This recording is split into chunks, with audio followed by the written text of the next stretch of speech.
Sud Radio, Berkov dans tous ses états. Philippe David. Nous sommes en guerre. Nous allons donc provoquer l'effondrement de l'économie russe. Ah, ça va me coûter combien? Nous vivons, et cela pas simplement depuis cet été, ces dernières années, la fin de ce qui pouvait apparaître comme une abondance. Nous sommes dans une guerre hybride. Vous comprenez pas, maintenant vous circulez tous, s'il vous plaît. Bonne soirée à tous, désolé pour la démocratie. Allez. Le président de la République m'a chargé de dire aux Mahorais que nous allons prendre une décision radicale, qui est l'inscription de la fin du droit du sol à Mayotte.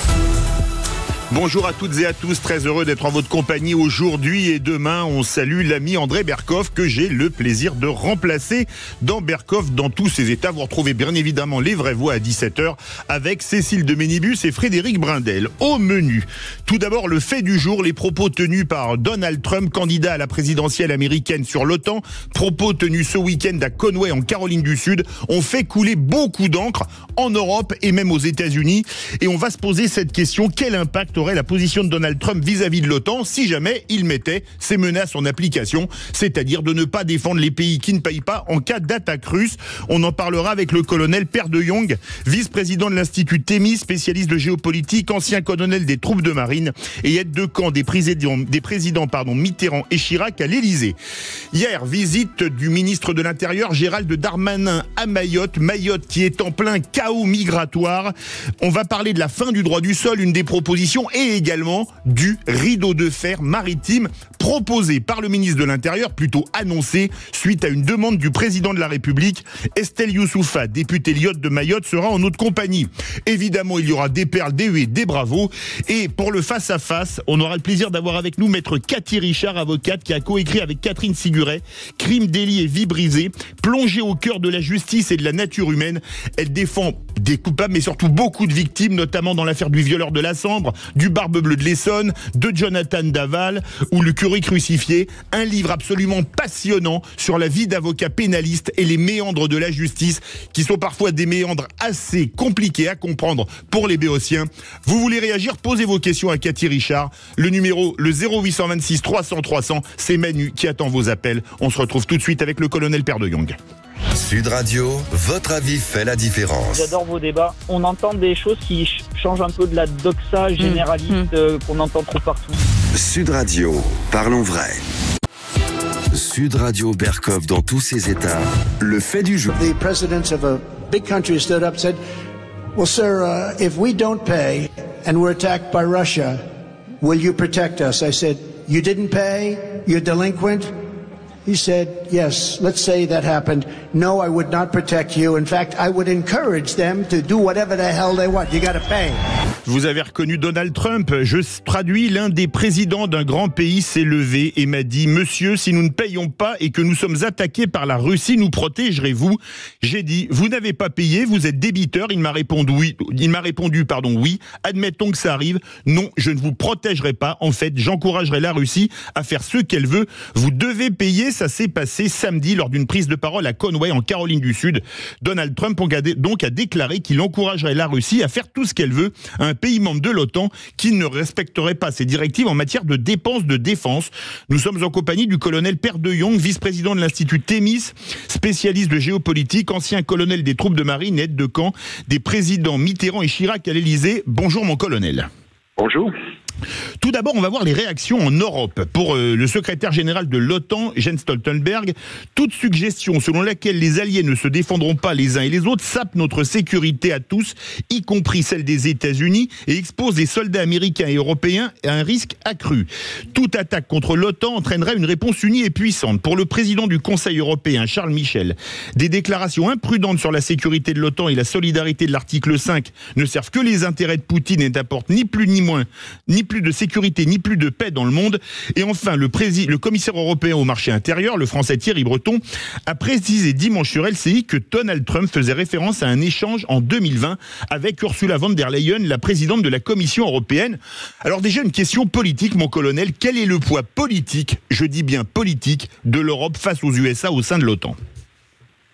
Il est relativement important pour deux raisons. La première, d'abord, c'est que l'Europe est en première ligne par rapport à la Russie. Donc ça, c'est un point très important. Donc politiquement, ça donne un positionnement à l'Europe face à l'adversaire potentiel, en tout cas. Donc ça, c'est un point très important. Et puis le deuxième point, c'est que c'est quand même 550 millions d'habitants. Donc c'est quasiment, alors c'est quasiment le même nombre d'habitants qu'aux États-Unis. Bon, je rentre pas dans les détails, mais on voit bien que, si vous voulez, aujourd'hui, le poids politique, le poids démographique de l'Europe est très important. Et ce que soulève de façon assez méchante, mais assez à droite de Trump, c'est qu'en fait, l'effort consenti par les Européens n'est pas à la taille, de la démographie de l'Europe. Alors, est-ce que cette prise de parole ne remet pas en cause le principe de défense collective prévu par l'article 5, on l'a cité, de l'Alliance Atlantique, qui veut que tous les États membres viennent à l'aide d'un pays qui serait attaqué ? Alors d'abord, l'article 5 n'est pas automatique. Il y a des conditions qui font que l'automaticité, elle se met en place progressivement. Ça, c'est le premier point. Le deuxième point, évidemment, on sent que Trump reprend le fond de discours qu'il avait, rappelez-vous, il y a encore quelques années, quand il était encore chef de l'État, où il avait menacé directement, si vous voulez, l'OTAN de désagrégation. Il avait souhaité la dissoudre, littéralement. Donc il retrouve ces vieilles idées et ils sont en train de les resservir. Rappelez-vous, même le président Macron avait clairement dit que l'OTAN était en état de mort cérébrale. Donc il y avait un contexte. C'était en 2019, absolument. Il y a 4 ans, qui était plutôt favorable, en tout cas, à une diminution des forces de l'OTAN. Et on voit qu'aujourd'hui, Trump, il remonte sur le cheval de la désagrégation, en tout cas de la minimisation de l'OTAN.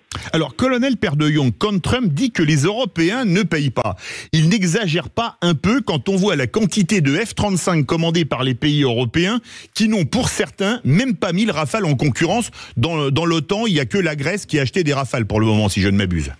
Alors là, vous mettez le doigt vraiment sur le porte-monnaie et vous avez parfaitement raison. En fait, dans le fond de discours de Trump est un fond de discours qui est totalement économique et pas tellement politique. Et c'est très bien qu'aujourd'hui, les Européens sont pas aux abois, mais ils ont pris ils ont une espèce de bout de plomb dans l'estomac. Donc les Européens sont extrêmement inquiets. Ils ont perçu depuis le 24 février, donc ça fait maintenant plus de 2 ans, depuis l'invasion de l'Ukraine par la Russie, ils ont compris qu'ils étaient relativement faibles globalement, parce que l'Europe est faible globalement, mais également chacun des États n'a pas fait l'effort depuis quasiment une trentaine d'années. Donc cette prise de conscience fait qu'aujourd'hui c'est une très grande inquiétude. Et donc c'est ça le sujet. Et donc Trump est un gros malin. Et en fait, qu'est-ce qu'il fait aujourd'hui? Il se positionne dans un cadre parfaitement économique.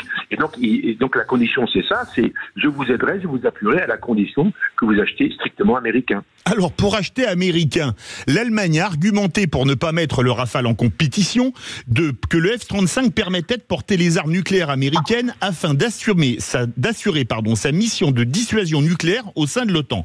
Est-ce que ça a encore un sens, sachant que quand on entend les propos de Trump, et on pourrait facilement imaginer la même chose de Biden, c'était déjà le cas en 1956 quand il y avait eu la grande crise concomitante entre Budapest et Suez, un sénateur américain avait dit « je ne risquerai pas New York ou Los Angeles pour Paris ou Londres ». Est-ce qu'on peut imaginer qu'aujourd'hui encore les Américains risqueraient New York ou Los Angeles pour Berlin ou Paris ? Alors, encore une fois, l'OTAN a des règles.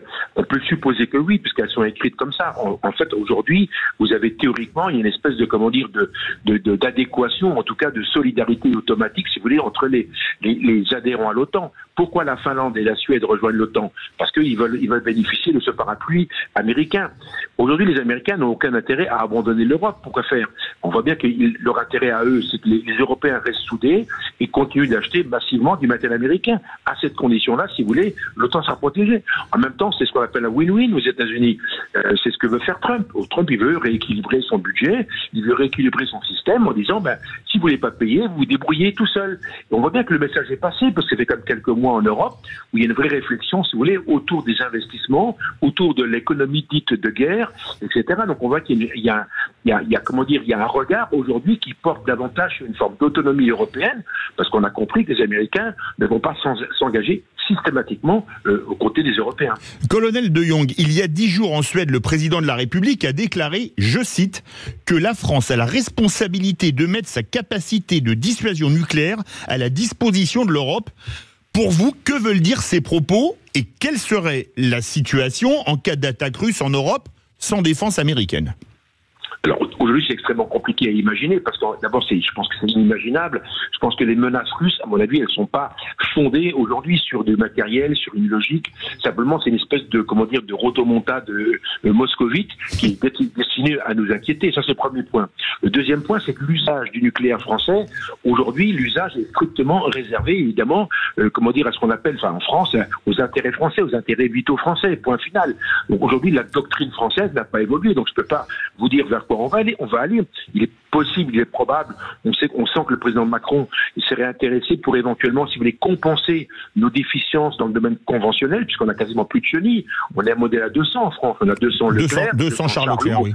On a 200 hélicoptères, 200 avions. On en avait, je rappelle, à la chute, c'était des AMX-30, à la chute du pacte de Varsovie, on avait 1200 AMX-30 de mémoire, 6 fois plus. Absolument, on avait 1200 et on est passé maintenant à 220. Et sur 220, ils ne fonctionnent pas tous, sachant que les Polonais, eux, annoncent, si vous voulez, une force blindée mécanisée de 1400 chars lourds. Donc on voit qu'aujourd'hui, en termes d'armement conventionnel, on n'est pas dans le coup. C'est vrai qu'aujourd'hui, la France, elle est puissante par son armement nucléaire et puis également par sa marine, par ses SNLE et puis par ses sous-marins nucléaires, lanceurs d'engins pour les auditeurs. Autant pour moi, évidemment. Donc on a un système, si vous voulez, on a une logique qui fonctionne très bien et c'est vrai qu'elle est défendable et c'est ça qui donne, si vous voulez, beaucoup de force à la France, parce qu'aujourd'hui, la France est le seul pays, avec la Grande-Bretagne et encore dans certaines conditions, on est le seul pays européen à avoir l'armement nucléaire. Alors justement, parlons-en de la France et de la Grande-Bretagne, les deux seules armées nucléaires de l'OTAN, excepté évidemment les États-Unis.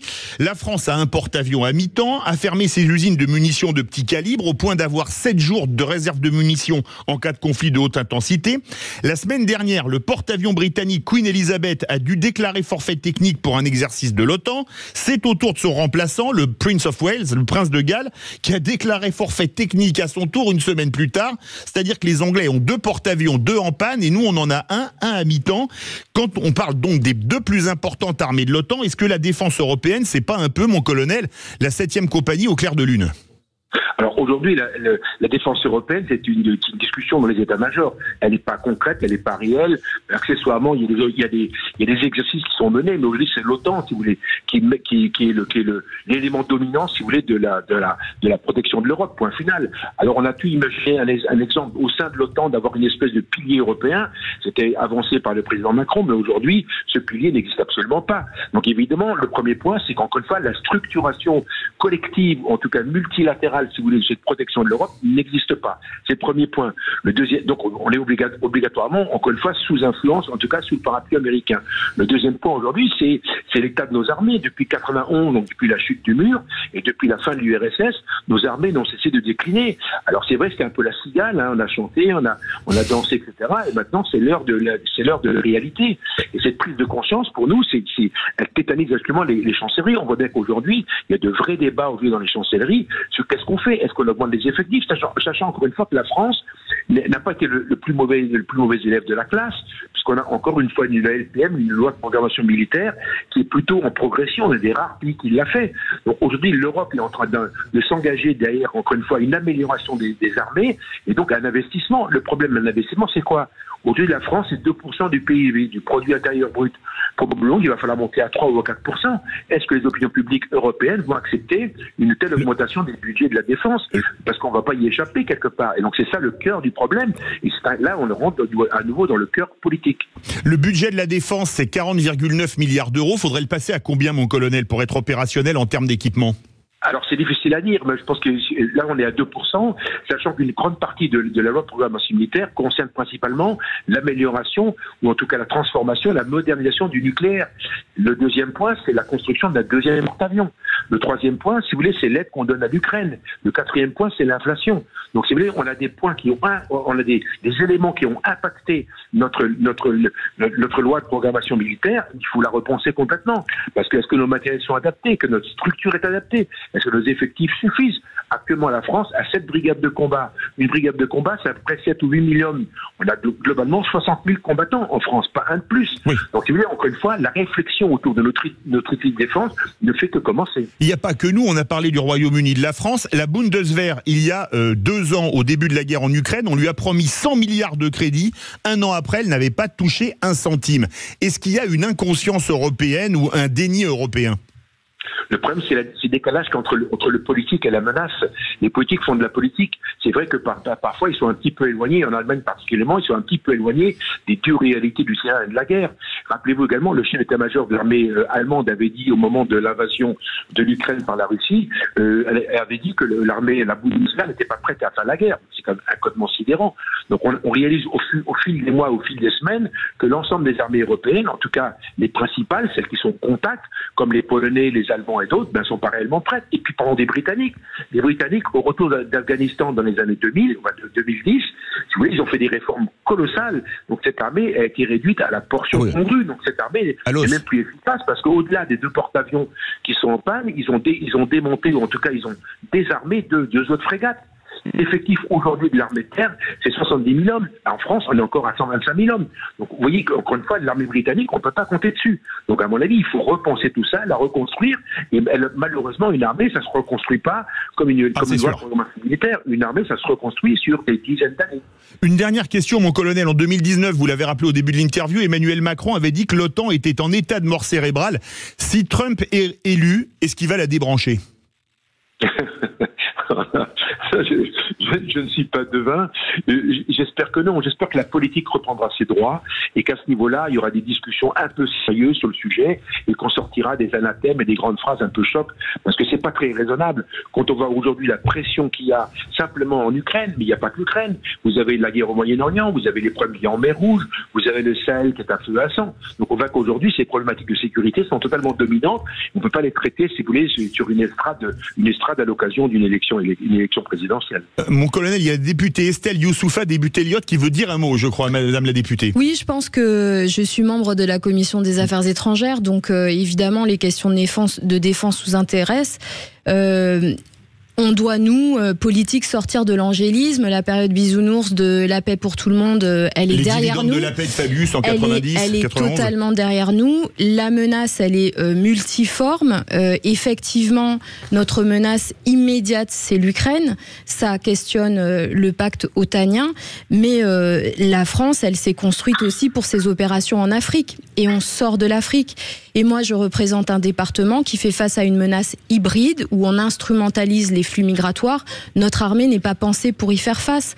Notre marine nationale, par exemple, la stratégie française, c'est l'Indo-Pacifique. L'Indo, c'est le canal du Mozambique où se trouve Mayotte.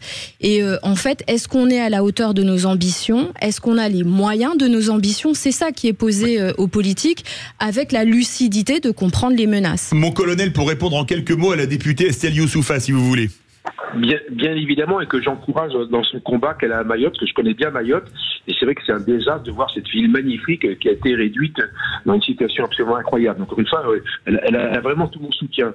Mais je reviens sur mes discours militaires. Il est vrai que depuis 2 ans, et ça c'est l'effet de la guerre en Ukraine, c'est qu'en fait les Européens ont perçu 2 faiblesses.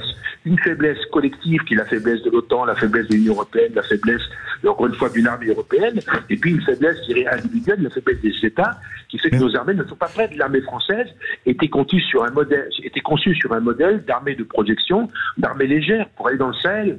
Et tous nos matériels aujourd'hui sont conçus pour aller dans le Sahel. C'est des véhicules à roues, ils sont des grands véhicules qui vont vite, mais qui ne sont pas du tout, si vous voulez, adaptés à la situation. À un conflit en Europe. Donc c'est le cœur du problème. Merci beaucoup, colonel Père de Jong, vice-président de l'Institut Thémis, spécialiste de géopolitique et ancien colonel des troupes de marine et aide de camp des présidents Mitterrand et Chirac à l'Élysée. Merci d'avoir été avec nous. On marque une courte pause et après, quand on reviendra, direction Mayotte. Et puis pour réagir, comme d'habitude, 0826 300 300. On vous attend au standard. À tout de suite, ne bougez pas. Sud Radio, Berkov dans tous ses états. Philippe David, Sud Radio, André Berkov. Berkov dans tous ses états, ça balance pas mal sur Sud Radio. Le président de la République m'a chargé de dire aux Mahorais que nous allons prendre une décision radicale, qui est l'inscription de la fin du droit du sol à Mayotte, dans une révision constitutionnelle que choisira le président de la République, c'est-à-dire qu'il ne sera plus possible de devenir français si on n'est pas soi-même enfant de parents français. Une annonce radicale censée mettre un terme à une situation sociale et sécuritaire explosive. En déplacement à Mayotte hier, le ministre de l'Intérieur, Gérald Darmanin, a annoncé la fin du droit du sol sur le 101e département français et la mise en place d'un rideau de fer maritime demandé par le président de la République pour lutter contre les filières d'immigration irrégulière. Nous sommes en compagnie d'Estelle Youssoufa, députée Lyotte de Mayotte. Madame la députée, bonjour. Bonjour, merci de me recevoir. Avec plaisir, bienvenue sur Sud Radio. Quelle est la situation aujourd'hui à Mayotte, 24 heures après la visite du ministre de l'Intérieur? Je suis arrivée ce matin puisque j'ai participé aux négociations hier avec les forces vives et le gouvernement. Je pense que on digère les annonces. Les forces vives sont sorties des discussions plutôt satisfaites puisque leurs revendications ont été entendues. Il y avait un ton d'écoute très respectueux de part et d'autre. Et finalement, personne ne s'attendait à ce que le gouvernement accède à nos demandes et accepte de remettre en cause quelque chose d'aussi fondamental que le droit du sol. Mais pourtant, je pense que les choses sont claires. À Mayotte, la situation est extrêmement grave, tant au niveau sécuritaire. La réponse, c'est Wambouchou 2, ce que Mayotte réclame. Et c'est capital qu'on mette ça en œuvre très vite. Donc, le ministère de l'Intérieur nous a dit d'ici 3 semaines, 1 mois, on pourrait avoir enfin des opérations massives pour arrêter les chefs de gang et puis reprendre la destruction des bidonvilles, reprendre les reconduites à la frontière. Donc, Wambouchou 2, il y a urgence à ce que ce soit déployé sur le terrain. Et la réponse long terme, c'est l'abolition du droit du sol à Mayotte et à Mayotte uniquement, avec la fin du visa territorialisé. Et ça, c'est effectivement, avec un projet de loi Mayotte, quelque chose de beaucoup plus complexe, mais en fait de fondamental pour Mayotte, parce qu'il faut mettre fin à l'appel d'air migratoire. Alors, la moitié de la population à Mayotte est étrangère quand même. On va faire un tour d'horizon de la situation, Estelle Youssoufa. Est-il vrai que l'île vit sous confinement du fait de l'insécurité endémique qui y règne? Absolument. Les gens vivent barricadés chez eux. Absolument. À Mayotte, ce sont les barbares qui sont en liberté et nous, on est claquemurés chez nous, enfermés, pour nous protéger. Parce que une fois la nuit tombée, c'est-à-dire vers 17h, 18h, il n'est plus possible de circuler librement à Mayotte. Quand nos enfants vont à l'école, c'est dans des bus sous protection des gendarmes. Tous les établissements scolaires sont sous protection des forces de l'ordre. Il y a des affrontements quotidiens autour et dans les établissements scolaires. Nos ambulances, nos soignants ont leurs bus qui sont caillassés par des embuscades dressées par les bandes violentes. Et puis en pleine ville, il y a des affrontements en pleine ville. Des centaines de jeunes qui descendent, qui prennent tout ce qui leur tombe sous la main, que ce soit des barres de fer, des cailloux, des bonbonnes de gaz, et qui agressent tout le monde, qui mutilent, qui essayent de tuer. Donc c'est une situation insurrectionnelle parce que en fait le mouvement social qui paralyse l'île depuis plus de 3 semaines, comme l'ont fait les agriculteurs en organisant des barrages, c'est la même chose à Mayotte. En fait, nous, on a malheureusement les gangs qui ont pris le terrain aussi. Ce qui est terrifiant. Quel rôle jouent les Comores, dont le président Azali Assoumani a déclaré, je cite, que les Comoriens sont chez eux à Mayotte et qui a demandé à Macron de suspendre l'opération Wambouchou 1 lors de celle-ci? Est-ce que les Comores ne sont pas en train de coloniser Mayotte, finalement? Les Comores mettent en œuvre un projet de conquête de Mayotte en envoyant leur population. Ils utilisent l'arme migratoire parce que les Comores revendiquent Mayotte, n'acceptent pas le choix que nous avons fait, nous, Français, depuis 1841, de le rester. Mayotte a voté à plusieurs reprises pour dire son attachement à la République. Et en fait, les Comores ont pris leur indépendance et n'acceptent pas que Mayotte reste française. Donc, on voit depuis plus d'une quinzaine d'années un flux migratoire orchestré, encouragé, organisé par les autorités comoriennes, qui maintenant, non contentes d'envoyer toute leur population accoucher dans notre seul hôpital, c'est 90% des naissances, c'est des Comoriennes. Donc c'est ça le sujet du droit du sol. Aujourd'hui, les Comores sont en train de devenir une plaque tournante pour la migration des Grands Lacs. On voit maintenant arriver des milliers de migrants en Afrique où il y a le RDC, le Rwanda, le Burundi, etc. On voit des milliers de migrants qui arrivent d'Afrique continentale, des Grands Lacs, mais aussi de Somalie, qui arrivent et qui débarquent à Mayotte, et eux demandent pas le droit du sol, ils demandent le droit d'asile, qui est un droit maximal puisque vous avez automatiquement la protection de la France même pendant l'étude de votre dossier, avec du logement et de l'argent. Et là, à Mayotte, on est en train et c'est ce qui a mis le feu aux poudres, on a un camp toujours qui est en train d'être démantelé. un camp de 700 migrants africains en pleine capitale administrative qui occupe un stade. Et c'est devenu un système organisé qui transite par les Comores. C'est-à-dire que ce pouvoir corrompu qui envoie toute sa population est en train maintenant d'organiser le trafic en provenance du continent africain. Vous pensez bien que Mayotte, nous, on ne peut pas accueillir toute la misère comorienne, toute la misère africaine, et qu'on entende ici nous dire « Ah mais non, mais le droit du sol, vous comprenez, c'est un grand principe, on ne va pas y toucher, et on va perdre ce département. » Parce qu'en fait, le cœur du sujet, moi je veux insister là-dessus, il faut comprendre que si on refuse à Mayotte d'abolir le droit du sol, on maintient la pompe aspirante. Si on nous dit non, il n'y a pas d'exception, alors qu'il y a plein d'exceptions pour gérer Mayotte, ça veut dire qu'on nous condamne à être prisonniers de notre géographie. Ça veut dire que notre pays baisse son pantalon quand on a une menace hybride où on utilise les flux migratoires pour déstabiliser un territoire français. Ça veut dire qu'on utilise nos propres lois contre la République. C'est ça qui est en jeu. Il faut comprendre la situation gravissime dans laquelle est le territoire. On ne va pas sur des mesures aussi importantes que de réfléchir à l'abolition du droit du sol sans une situation extrême. Nous, à Mayotte, on ne vit plus. Estelle Youssoufa, vous n'avez pas peur que le Conseil constitutionnel, au nom de l'uniformité sur tout le territoire des lois de la République, dise non ? En fait, le Conseil constitutionnel a quand même validé beaucoup de mesures dérogatoires pour Mayotte, justement en disant la situation est exceptionnelle là-bas. Donc ce serait fort de café que subitement le Conseil Constitue nous dise « Ah non, vous comprenez, vous allez vous garder les migrants et puis finalement là ce seront les grands principes ». Parce que je rappelle que les dérogations pour Mayotte, c'est sur les questions migratoires, c'est sur les questions de nos accès à la santé, à l'éducation, mais nous c'est égalité totale pour les impôts, hein. À Mayotte, moi, je paye mes impôts comme tout le monde. Mais par contre, j'ai pas accès à la santé. J'ai pas accès. Mes enfants, ils vont à l'école le matin ou l'après-midi parce qu'il faut partager les classes. C'est un désert judiciaire. Et là, on nous dirait, oui, vous pouvez pas avoir les mêmes droits parce que les grands principes. Moi, je vais vous dire une chose. Les grands principes n'ont pas de prix, mais ils ont un coût. Il n'y a pas de politique publique possible à Mayotte parce que vous ne savez pas compter la population. Alors, il y a un mot fort, le rideau de fer. C'était Churchill qui l'avait utilisé lorsque Staline avait coupé l'Europe en deux. Le rideau de fer maritime, c'est une volonté a priori du président de la République.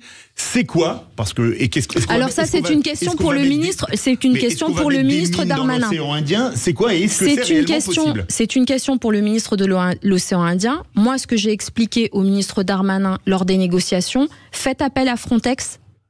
L'argent européen doit servir à... Frontière extérieure de l'Europe, Frontex, le principe de protection théoriquement. C'est pas seulement ça, c'est-à-dire ce sont les forces de défense de l'Europe qui sont financées par des fonds européens, qui mobilisent des gardes-côtes.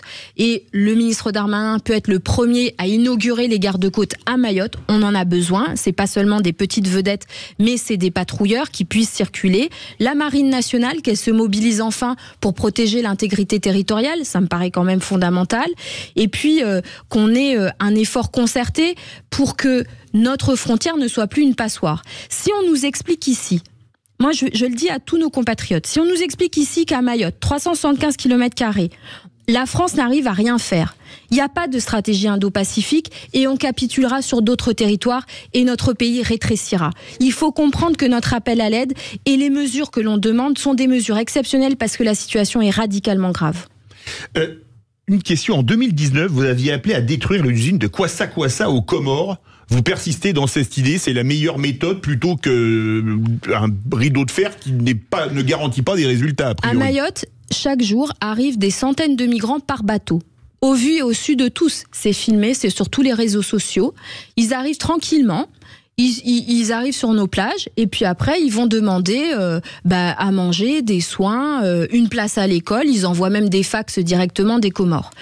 Moi, je voudrais juste signaler que la production des bateaux se fait aux Comores dans des endroits clairement identifiés et que quand la France, avec le président Hollande, a décidé que ses intérêts nationaux étaient en danger en Syrie, elle a envoyé des commandos et elle a dynamité ce qui pouvaient produire des djihadistes pour attaquer notre pays. C'est la même chose, c'est l'intégrité territoriale française qui est attaquée à Mayotte. Et il faut que donc à un moment, il faut que les forces spéciales vont dans ces usines et vont détruire ces usines. Il ne s'agit pas de déclarer la guerre à qui que ce soit, que je sache, la France n'est pas en guerre avec la Syrie. Ça n'a pas empêché notre pays de mener des opérations ciblées quand nos intérêts vitaux étaient visés. Moi, je pense qu'il faut arrêter l'hypocrisie. Les Comores sont en train de coloniser Mayotte, sont maintenant en train d'organiser le trafic avec les migrants africains. Ce n'est pas un pays allié, c'est un pays hostile qui va à l'ONU réclamer la souveraineté sur Mayotte et qui utilise l'immigration pour déstabiliser notre territoire. Et aujourd'hui, c'est en train de marcher. Donc, soit le pays accepte de regarder les choses en face. Le colonel que vous avez eu un peu plus tôt a très bien expliqué le fait que nous, la classe politique, ne sommes pas à la hauteur des défis auxquels fait face notre pays. Mayotte, c'est un cas concret où enfin la France doit se réveiller, s'armer et prendre ses responsabilités, qu'elles soient légales, qu'elles soient dans la Constitution, pour éviter que notre propre générosité ne se retourne contre nous. Sinon, on perdra le département français de Mayotte. Le département français de Mayotte, il est sinistré par la crise migratoire, il est sinistré par l'insécurité qui règne. Il y a aussi la crise de l'eau dont on ne parle plus. Est-ce que vous n'avez pas le sentiment ? Vous n'en parlez plus parce qu'en fait c'est la saison des pluies et on a moins de coupures d'eau. Mais on n'a pas eu de réponse systémique, on n'a pas eu la construction, le projet de construction d'une usine de dessalement n'est pas fait, la retenue collinaire n'est pas faite. Mais moi je veux vous dire, je vais vous poser la question, vous n'avez pas le sentiment d'être un peu des sous-citoyens quelque part, comme on est autant abandonné par les pouvoirs publics ? Moi je vais vous dire, on ne va pas régler en quelques semaines ni quelques mois 20 ans d'incurie. Et c'est à gauche et à droite, hein. Et moi, j'attends, j'espère que Madame Le Pen, qui fait d'énormes scores à Mayotte, ne va pas tourner le dos à notre île et qu'elle acceptera de voter le droit du sol restreint, annulé, aboli à Mayotte, sans aller dans la surenchère pour faire peur à tout le monde en disant c'est le reste de l'Hexagone. J'espère que Monsieur Mélenchon, qui fait des scores aussi importants à Mayotte, va arrêter de nous dire sur Mayotte, vous voulez faire ça, ce sera pour tout le territoire, on ne va pas voter et qui va régler ses comptes avec Mélenchon. C'est la même chose avec les Républicains, parce que je lis les prises de position des uns et des autres. Moi, à Mayotte, c'est le premier parti à Mayotte, les Républicains. Il va falloir que mes élus locaux arrivent à faire entendre raison à Retailleau, Ciotti et consorts pour qu'ils soient en ordre de bataille et qu'on obtienne les 3/5 du Parlement pour faire cette révision constitutionnelle et abolir le droit du sol à Mayotte. Madame la députée, ça fait réagir votre intervention. On a un auditeur qui voudrait réagir. C'est Dust de Héran qui voudrait poser une question. Bonjour Dust. Bonjour. Bonjour Phil, bonjour à votre invité. Estelle Youssoufa. Donc la question en fait c'est bon, je suis pas du tout spécialiste donc mais la question que je me pose c'est est-ce que le droit du sol suffira à calmer le flux migratoire que tout le monde sait en fait qui va augmenter notamment à cause du changement climatique et aussi par le comportement des Occidentaux en Afrique qui laissent pas ces pays se développer en harmonie et garder leur population chez eux. On va faire. Merci beaucoup. On fait réagir. Moi, je pense que ce que vous entendez, merci monsieur pour votre question, c'est en fait vous posez la question d'aider au développement des Comores. Notre voisin qui envoie sa population en masse chez nous. 150 millions par an aux Comores. J'allais expliquer que quand même la France a fait 20 ans de politique de développement des Comores, qui est un pays extrêmement corrompu, qui a signé un accord et qui reçoit 150 millions d'euros d'aide en disant je vais lutter main sur le cœur contre l'immigration clandestine. Cette immigration clandestine en provenance des Comores n'est qu'en hausse. Donc moi, je voudrais qu'on regarde les choses en face. Quand une politique publique ne marche pas, le développement des Comores financé par le contribuable français, ça ne marche pas. Ce pays est indépendant, qu'il se débrouille. Moi, mon sujet, c'est mon territoire, c'est mon pays, ce sont mes compatriotes. Je voudrais qu'on comprenne et qu'on mesure qu'en fait, quand on envoie de l'argent aux Comores, cet argent ne va pas développer le pays, on l'a fait. Et ça fait 20 ans que ça dure. Ça fait 20 ans qu'il y a la signature des Comores qui promettent on va lutter contre l'immigration clandestine. Ils encaissent l'argent et ils continuent à envoyer des migrants. Donc à un moment, on sanctionne. Dernière question, il nous reste 1 minute 30. Pensez-vous que les annonces de Gérald Darmanin vont être suivies d'effets ? Parce que les promesses des politiques sans effet, on en a connu des wagons, en particulier à Mayotte, non ? C'est pour ça que notre devise à Mayotte, c'est Rahachir, qui veut dire nous sommes vigilants. et que les forces vives, le mouvement social, a demandé des écrits, parce que les paroles s'envolent, les écrits restent, et que nous attendons d'ici demain ou mercredi matin, sur la parole du ministre de l'Intérieur, un engagement écrit du gouvernement qui reprend ses promesses, c'est-à-dire Wambushu 2 pour ramener la paix et la sécurité, c'est la première urgence à Mayotte, l'abolition, ou en tout cas travailler sur l'abolition du droit du sol à Mayotte, la fin du visa territorialisé pour qu'on arrête d'utiliser notre territoire en cocotte minute, et puis des efforts diplomatiques pour travailler avec les pays de l'Afrique des Grands Lacs pour qu'ils reprennent leurs citoyens et qu'on arrête de devenir le réceptacle de toute la misère comorienne et africaine. Merci beaucoup Estelle Youssoufa. Nous serons vigilants quand vous dites ça. Oui, Rahachiri. Rahachiri, nous serons vigilants aussi sur Sud Radio sur la situation à Mayotte. Je sais qu'on nous écoute à Mayotte et on salue nos compatriotes. Et je veux vous remercier ici parce que vraiment l'attention que porte Sud Radio à notre situation nous fait chaud au cœur. Merci infiniment. Merci beaucoup à vous Estelle Youssoufa, députée Lyotte de Mayotte. Dans quelques instants, c'est vous qui le présentez, pardon Esteban. Non, vous êtes excusé, mon cher Philippe David. Non, parce que vous allez revenir avec vos perles, vos huées et vos bravos. Je crois qu'on va parler d'animaux de compagnie, me semble-t-il. Absolument, d'animaux de compagnie, on va parler aussi de tableaux en souper. Et puis ça vous fait réagir 0826 300 300 comme d'habitude. Emmanuel vous attend au standard. À tout de suite sur Sud Radio. Sud Radio, Berkov dans tous ses états. Philippe David. On aurait tort de croire que les régions de France, ce ne sont que des châteaux, des fromages. Sud Radio, Berkov dans tous ses états.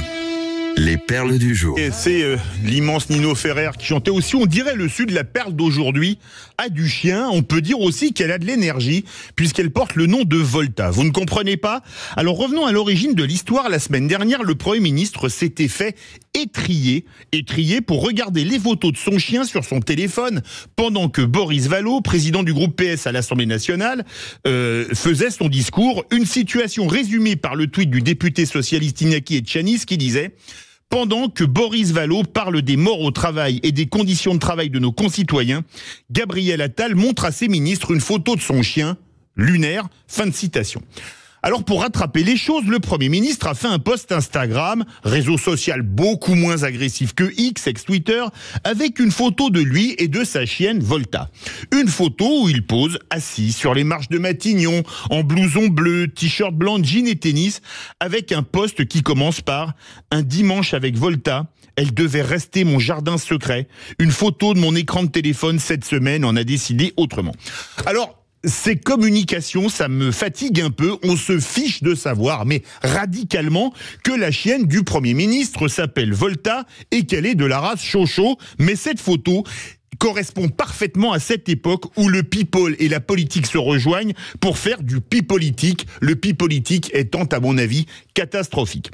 En effet, et c'est vraiment, je le pense du fond du cœur, on va peut-être me traiter d'archaïque, mais sa tenue vestimentaire, en la voyant, on a plus l'impression de voir un adolescent qu'un Premier ministre. Alors je sais, c'est le nouveau monde, place aux jeunes, mais franchement, rappeler les codes vestimentaires ou autres, ça ne ferait pas un peu de bien de temps en temps? Sud Radio, Berkov dans tous ses états. Cézanne Pain, vous reconnaissez France Gall et on pense à ce grand impressionniste que Cézanne. Et grâce aux écologistes, la langue française s'enrichit. Après l'attaque contre la Joconde, sont en effet né le verbe ensouper et le mot ensoupage. Le mot ensoupage, qui après la Joconde à Paris, est revenu à la mode après le nouvel ensoupage, cette fois-ci à Lyon, du tableau de Claude Monet, Le Printemps, au musée des Beaux-Arts de la capitale des Gaules. Alors, une opération menée par deux militantes qui, en ensoupant Léonard de Vinci et Monet, c'est la même opération, qui sont évidemment responsables du changement climatique. Tout le monde sait que Monet rejetait des tonnes de CO2, même chose pour Léonard de Vinci, ont démontré deux choses. Un, que la psychiatrie est bel et bien en faillite en France, et que le chirurgien qui arrivera à mettre au point une greffe de cerveau est certain d'obtenir un prix Nobel de médecine. Mais allons plus loin, en lisant le tweet du maire écologiste de Lyon, Grégory Doucet, qui vaut son pesant de cacahuètes bio et éco-responsables, bien évidemment. Accrochez-vous bien, je le lis. Je regrette l'action menée ce jour au musée des Beaux-Arts de Lyon contre une toile de Monet.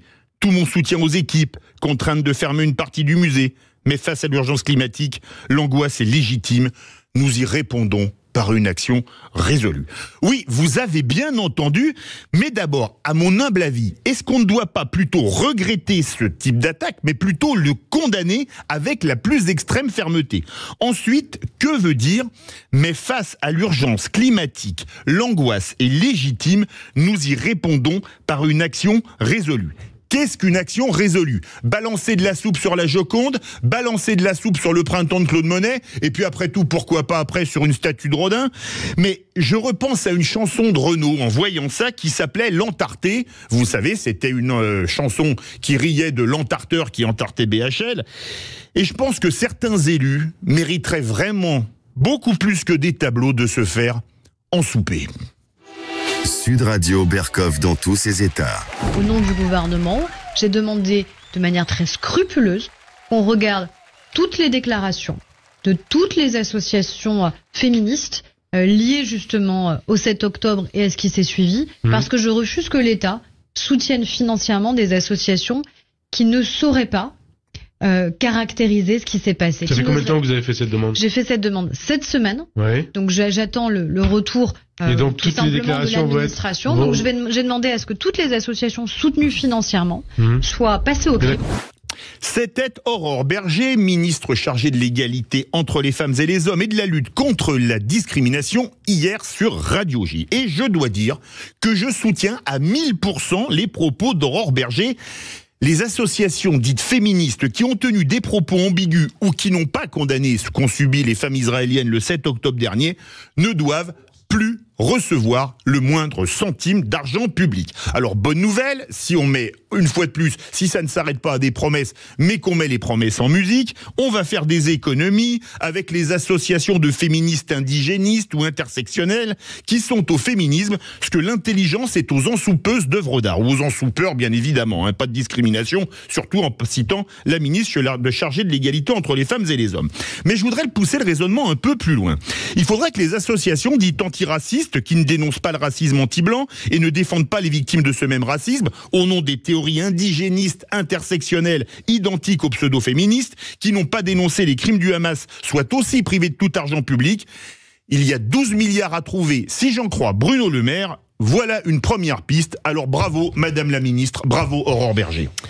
On va marquer une courte pause dans Sud Radio. Après les infos de 13h, on sera en direct avec Cathy Richard, l'avocate pénaliste qui vient nous parler de son nouveau livre « Crime, délit et vie brisée, plongée au cœur de la justice et de la nature humaine ». C'est chez Albin Michel. On sera avec elle pendant 1 heure. On marque une courte pause sur Sud Radio et on revient dans un instant. Ne bougez pas, à tout de suite. Sud Radio Parlons Vrai est aussi à Lyon et le Grand Lyon sur 105.8 FM, le DAB+, et l'application Sud Radio. Sud Radio, Parlons Vrai.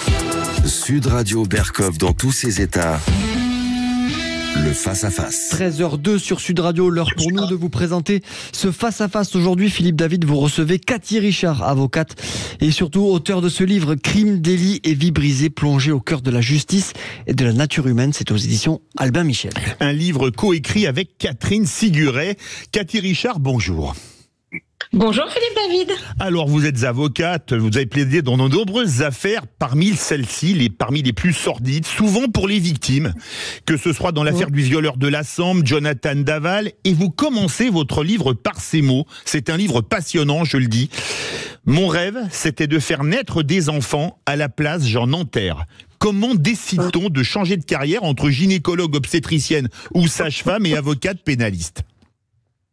J'ai toujours été partagée entre les deux. C'est-à-dire que j'adorais les bébés. J'avais une passion pour les bébés, mais aussi j'avais une passion pour d'abord les faits divers et puis l'idée du juste, de la justice. Et puis j'ai réfléchi et puis je me suis dit que je choisissais. Alors à l'époque, je choisissais d'être juge pour enfants. C'est ce que je voulais être, juge pour enfants. Et puis je me souviens qu'en 3e, je m'étais justement dit puisque je ne ferai pas naître des bébés, je vais faire mon stage en maternité. Donc, en 3e, j'avais fait un stage en maternité pour après me dire, non, voilà, je sais, je vais continuer dans la justice, essayer d'être juge des enfants. J'avais une grande idée de ce qu'était un juge des enfants. Et puis finalement, non seulement je ne suis pas devenue juge des enfants, mais même pas magistrat du tout. Et j'ai choisi, ou plutôt l'avocature m'a choisi. Alors, vous écrivez, je vous cite, que toute belle affaire criminelle où les affects sont en jeu m'aimante. Vous mettez des guillemets au mot belle. Qu'est-ce qu'une belle affaire criminelle? Une affaire qui marque l'opinion publique? En fait, je ne suis rien d'autre qu'une partie de l'opinion publique, donc une affaire qui va me marquer forcément. Donc, mais il faut savoir une chose, c'est que parfois il y a des affaires qui sont pas du tout médiatiques et qui pour moi sont des belles affaires. D'ailleurs, j'ai dans le cœur et dans le livre, j'en parle de plusieurs affaires qui n'ont pas du tout été médiatiques. Il y a des affaires médiatiques dans le livre, mais il y a aussi des affaires dont personne n'a jamais parlé et qui pour autant pour moi sont des belles affaires, des affaires qui m'attirent, qui m'aimantent parce que il y a un contexte humain. Il y a un contexte, soit il y a quelque chose à chercher, soit il y a quelque chose à protéger, enfin il y a quelque chose à faire, quoi. Voilà, c'est ce que j'appelle une belle affaire, entre guillemets. Alors vous parlez de nombreux procès dans votre livre, je rappelle et je le dis, c'est vraiment un excellent livre, moi je l'ai dévoré ce week-end. Vous parlez de procès plus ou moins médiatisés, comme une fille de 13 ans violée par un garçon de 15 à Créteil. Le violeur est condamné 6 ans après à 3 mois de prison avec sursis et à 2 fois 2000 € au civil. Est-ce qu'il y a un problème au niveau de la justice des mineurs? Oui, justement, typiquement, voilà, pour moi, ça c'est, entre guillemets, pour moi, ça c'était vraiment une belle affaire. Pourquoi? Parce que déjà, il faut savoir que le papa de cette jeune fille avait été mon client des années avant. Parce qu'il avait lui-même été victime d'un animateur de colonie de vacances. Et lui, j'avais défendu le papa 20 ans avant. Donc, c'est vrai que quand il m'a appelé en me disant, voilà, ma fille est victime, pour moi, c'est ce que j'appelle, entre guillemets, une belle affaire. C'est-à-dire qu'effectivement, c'était impossible que ça ait lieu sans moi, ça. Je veux dire, c'était impossible que cette gamine, elle soit pas accompagnée par moi. C'était impossible que lui aussi, je l'accompagne pas, que la maman, je l'accompagne pas. Et puis finalement, effectivement, on s'est retrouvés tellement d'années plus tard. Alors parfois, avec les mineurs, ça permet de voir aussi comment les mineurs ont évolué. Mais c'est tellement d'années plus tard que c'est vrai que ça a moyennement de sens. Et puis, moi, je préviens mes clients dans ces cas-là. C'est vrai que mes clients étaient prévenus de ne rien attendre de la peine, que la peine était là pour réparer la société, que effectivement, ça dépendrait de lui et pas seulement de ce qu'il a fait, de ce qu'il était devenu, etc. Donc, la peine avec sursis, bon, qu'on le renvoie pas en prison ou qu'on l'envoie pas en prison, mes clients y étaient à peu près préparés. Mais c'est vrai que de balancer les indemnisations comme ça, les hop, 2000 par-ci, 2000 par-là, 2000 pour madame, 2000 pour... On a envie de dire, mais vous avez écouté quelque chose? Parce qu'on fait pas ça pour l'argent, d'accord? Clairement, moi d'ailleurs, souvent, mes clients me disent, mais maître, vous me parlez d'argent, mais moi je veux pas entendre parler d'argent. Sauf que c'est la seule chose qui va donner un quantum à ce qu'on aura compris de leur peine. Donc là, ils ont eu l'impression juste que rien n'était écouté, de leur peine, rien n'était écouté du fait que lui, derrière, il avait décompensé, qu'il était retourné en psychiatrie. Enfin, rien n'était écouté de tout ça. Bon, bien évidemment, l'affaire se poursuit parce que j'en suis pas restée là, mais parfois, c'est pas seulement la justice des mineurs d'ailleurs, mais parfois, ce qui est de plus en plus difficile à vivre, je trouve, parce que ça existe de plus en plus, cette espèce de mépris pour les gens, oui, bon, c'est bon, c'est bon, vous avez entendu, ça y est. Parlons des mineurs. Vous écrivez, vous venez d'un milieu populaire. J'ai compris très jeune que l'éducation était le nerf de la guerre à l'occasion d'un déménagement, quand notre résidence moderne, d'abord pimpante en région parisienne, était devenue la cible des incivilités, c'est-à-dire des dégradations rendant la vie en société impossible, avec bientôt la violence et personne pour redresser la barre ou s'y opposer. Quand la violence des mineurs, c'est uniquement un problème éducatif ou c'est autre chose ? Moi, je trouve que quand même, c'est en grande partie, il y a d'abord un problème éducatif. Je veux dire, c'est d'abord, quand est-ce qu'un enfant a les premières notions de qui est l'autre, de comment respecter l'autre, les premières notions du respect, même de ses parents. C'est quand même c'est dans ces premières interactions. C'est là où on revient sur ce qui me passionne, les bébés. Dans les premières interactions avec le bébé, au fur et à mesure qu'il commence à comprendre qui est l'autre, on apprend aussi le respect de l'autre. Donc, avant tout, il y a quand même la famille. L'éducation, elle est avant tout le fait de la famille. Après, il y a aussi, bien évidemment, l'école. Il y a peu, donner un cours aux éducateurs, enfin aux formateurs des instituteurs en éducation sexuelle à l'école. C'était très intéressant. Je ne savais pas que dès la maternelle et la primaire, on parlait entre guillemets d'éducation sexuelle à l'école. Pourquoi pas? Dont acte. Moi, je dis, pour moi, c'est beaucoup trop tôt pour parler de sexe à proprement parler, mais c'est le moment de commencer à dire ne fais pas aux autres ce que tu voudrais pas qu'ils te fassent. Pense à l'autre, mets-toi à la place de l'autre. La notion de l'empathie, ça s'acquiert très tôt. C'est de l'éducation, oui, c'est de l'éducation. Et avec de l'empathie, avec de l'éducation, bah oui, on aurait quand même beaucoup de problèmes en moins, je pense. Cathy Richard, moins d'alcool aussi. Oui, vous avez découvert le métier d'avocat avec un job étudiant et vous n'avez pourtant pas été particulièrement charmé par la profession, c'est le moins qu'on puisse dire. Non, c'est vrai que j'y pensais là parce que j'avais, dans ces périodes où je faisais passer les micros dans des colloques d'avocats, j'étais hôtesse d'accueil, alors je leur donnais les badges, les documents, et puis ensuite je passais les micros. Et franchement, je n'avais pas du tout une bonne image des avocats, je les trouvais tous prétentieux, enfin une grande partie, je les trouvais prétentieux, ils ne savaient pas dire merci quand ils prenaient un micro. Et puis, alors justement, ça, c'est un problème d'éducation. Voilà, exactement. Je repensais à ça il y a peu de temps parce que à l'époque, j'avais porté le manteau de Robert Badinter, le garde arrivait, je m'en souviens. Le garde arrive. Et c'était Robert Badinter qui arrivait. Et j'ai le souvenir, justement, lui, en revanche, d'un homme petit par la taille, mais grand par, justement, l'attention qu'il portait aux autres. Il n'était pas du genre à balancer. Il avait un petit sourire, un petit regard. Et ça, c'est important. Alors, vous venez d'un milieu populaire, on le rappelle, père cheminot, qui ne faisait jamais la grève. Vous choisissez Villetaneuse comme fac plutôt qu'Assas. Et comme vous refusez de manifester contre la loi de Vaquet en 86, votre R5 se fait crever les pneus et peindre une croix gammée. La tolérance, c'est ça en fac de droit ? Bah oui, enfin je pense que voilà, après on est toujours l'opposé de quelqu'un.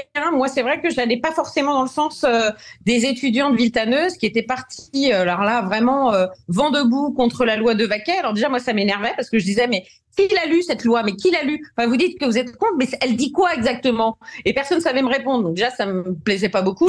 Ensuite, quand on venait me faire débrayer, parce qu'on disait débrayer, j'étais en première année, moi. Hein, oui. Donc le grand amphi, ils avaient besoin du grand amphi pour faire les tenues de. Alors ils nous faisaient débrayer. Mais je dis attends, la grève c'est un droit, mais c'est pas un devoir, quoi. Moi, j'ai le choix, je peux aussi aller en cours. Voilà. Donc, ils m'ont pris un peu de travers, surtout, j'avoue. Et c'est vrai que j'avais l'exemple de mon père, moi, qui ne faisait pas grève, qui disait, bah, moi, je fais les trains, parce qu'il y a des gens qui attendent leur train et je fais les trains. Donc, j'ai vu mon père parfois revenir en couvert de mousse, d'extincteur, ou des choses comme ça. Et moi, je me disais, de toute façon, moi, j'estime que c'est pareil. J'estime que c'est pareil, que si j'ai envie d'être en cours, je suis en cours. Si j'ai envie de suivre les cours, je suis les cours.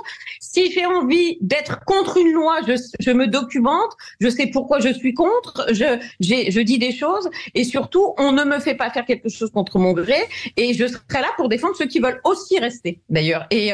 Et donc, c'est vrai que on peut pas dire que la liberté était totale à cet endroit comme à beaucoup d'endroits d'ailleurs. Pour se faire crever les pneus et peindre une croix gammée sur sa voiture parce qu'on fait pas la grève, c'est sûr que c'est pas du tout excessif comme réaction, Esteban. On va marquer une non, mais forcément quand on fait pas, à l'époque c'était les UNEF. Ah oui. Forcément, moi j'étais pas du tout encartée de rien et si je faisais pas la grève avec les UNEF, forcément j'étais un suppôt de l'UNI, de l'extrême droite et j'étais une fasciste.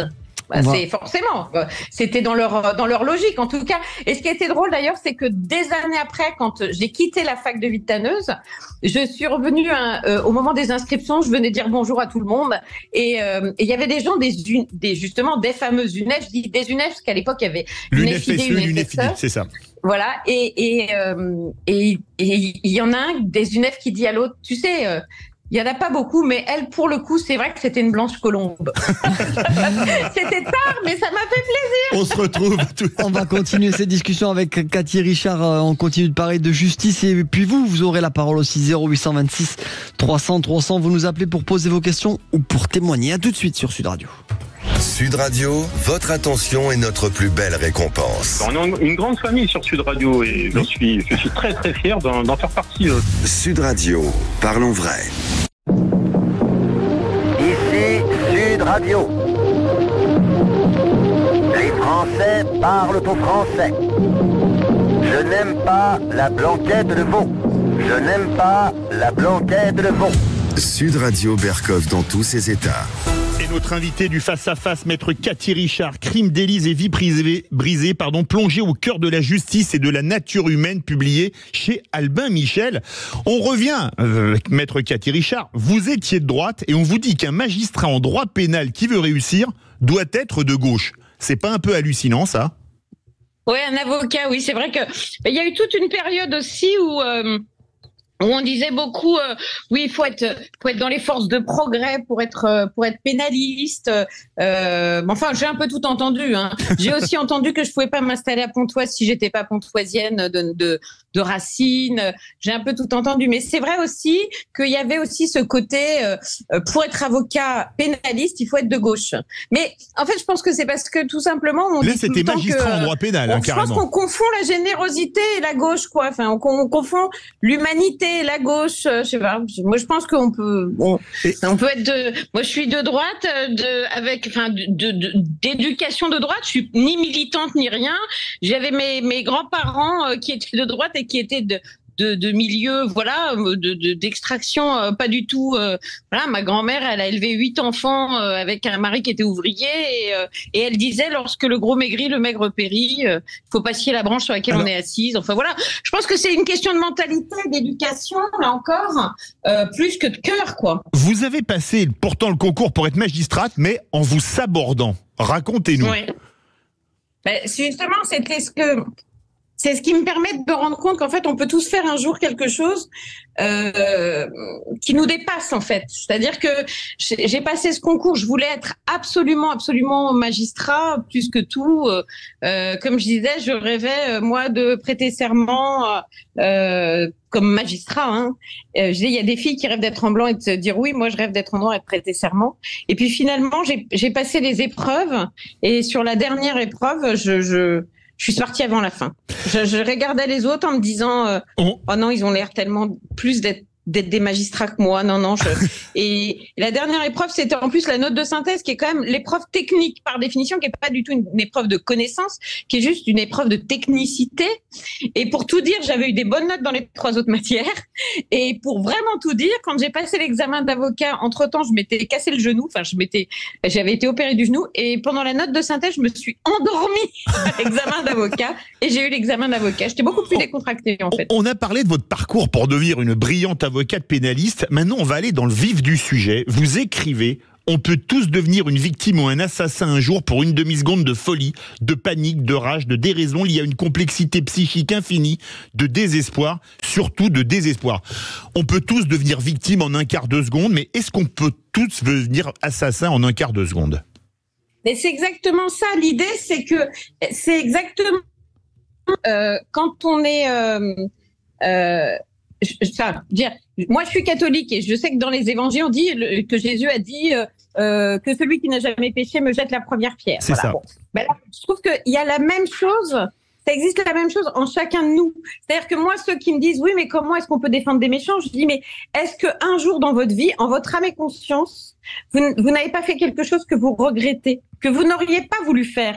Finalement, vous avez fait presque malgré vous, ou dont vous avez honte. À partir du moment où vous avez été capable de faire une chose dont vous avez honte ou que vous n'auriez jamais pensé pouvoir faire, comment pouvoir être certain que vous ne pourriez pas faire pire, autrement, autre chose? Je veux dire, c'est une étude d'humilité. Faut être humble avant tout et se dire, avant d'avoir des grandes idées, des péremptoires sur les autres, interrogeons-nous sur nous-mêmes. Alors, vous parlez de votre premier procès d'assises et il se prépare en 5 jours. Racontez-nous, parce que là, c'est vraiment il y a le TGV, là, c'est le PGV, le procès à grande vitesse ou la plaidoirie à grande vitesse. Mais c'est vrai, en fait, quelqu'un sonne à la porte et arrive en disant, c'est une jeune femme, et elle dit, mon frère a été tué, et puis l'affaire, elle vient la semaine prochaine. Et elle vient la semaine prochaine, comment ça Et elle dit, mais on m'a donné votre nom, on m'a dit que vous pourriez m'aider. Oui. Et effectivement, elle venait bien la semaine suivante, aux assises directement, sans passer par la case instruction pour moi. Et j'ai tout de suite dit à cette jeune femme, écoutez, je vais m'occuper de vous. J'ai reçu aussi son papa, qui était le papa de la victime. J'ai récupéré le dossier très vite. J'ai passé énormément de temps avec eux pendant cette semaine-là. Et puis ensuite, je me suis retrouvée aux assises avec eux. Et c'est pour ça que j'explique aussi qu'en réalité, c'est là aussi où j'ai senti ce qu'était un baby blues avant d'avoir des enfants. J'avais pas encore d'enfants. Oui. Parce que finalement, c'est vrai que j'avais passé un temps tellement fort, tellement intense avec eux, que d'un seul coup, quand l'affaire a été terminée, ça a été vraiment... Je me suis dit, mais comment je vais pouvoir continuer à vivre sans eux? Comment je vais pouvoir continuer à vivre sans le souvenir de leurs frères et fils? Enfin, ça a été très étrange. Vous parlez du shoot d'adrénaline pour un avocat pénaliste. Comment ça se passe, le shoot d'adrénaline? C'est comme un champion qui rentre sur le terrain de tennis, de foot ou de rugby? Oui, je pense, j'ai fait un peu de sport aussi. Je pense qu'on est exactement dans la même situation. C'est-à-dire que c'est un moment où on s'oublie. De toute façon, on n'a plus le temps de penser à soi, à nos petits bobos, à ce qu'on a. On est vraiment dans un objectif uniquement. Et je me souviens aussi que les premières fois, mais même ça peut m'arriver encore, j'ai le cœur qui bat tellement fort quand je vais plaider un dossier qui me tient à cœur. Pas seulement aux assises, hein. Parfois c'est dans des petites juridictions, mais ça me tient à cœur. Je sais que le message va être difficile à faire passer. Parfois j'ai tellement de stress. Je regarde ma robe parce que j'ai l'impression qu'on voit mon cœur battre sous ma robe, que la robe elle doit se soulever. Vous écrivez qu'il y a des délinquants sympas. Bien sûr, mais bien sûr qu'il y a des délinquants sympas. Justement, c'est ça. Enfin, alors déjà, il y a ceux qui sont conduits au crime ou au délit par des circonstances qui font que c'est ceux que j'appelle entre guillemets les auteurs victimes. C'est-à-dire que je pense à notamment la maman que j'avais défendue qui avait tué sa fille en fin de vie. Qui souffrait énormément. Enfin bon, il y a des gens qu'on a envie de défendre, mais même tout le monde dans la vie, il y a des gens qu'on a envie de défendre, on a envie de parler pour eux. Et puis, il faut reconnaître aussi qu'il y a des familles, que je connais depuis longtemps, où quand j'étais jeune, j'ai défendu certains au titre de l'aide juridictionnelle, au titre de la commission d'office, puis je les connais depuis longtemps. Puis ils sont attachants. Je veux dire, l'autre fois, j'avais encore par exemple, dans la grande famille des manouches, des gitans, j'ai très peu, mais très peu de clients en manouches ou gitans, mais il y a quelques familles qui m'appellent tout le temps quand il y a un problème. Bon, mais c'est pas non plus c'est pas des familles de délinquants d'habitude, etc. Mais ils sont plutôt attachants. Je veux dire, c'est vrai que ils ont une façon de penser de ça. Moi, j'y suis plutôt attachée. Cathy Richard, vous écrivez que vous aimez faire rire vos clients. Ça doit pas être facile pour une avocate pénaliste. Est-ce que vous pouvez nous raconter un grand éclat de rire dans votre carrière? Je peux vous raconter un des éclats de rire qui avait le plus marqué mes collaboratrices, puisque j'étais en rendez-vous avec deux filles dont la mère, qui avait elle-même retrouvé leur mère dans son réfrigérateur à elle et coupée en morceaux.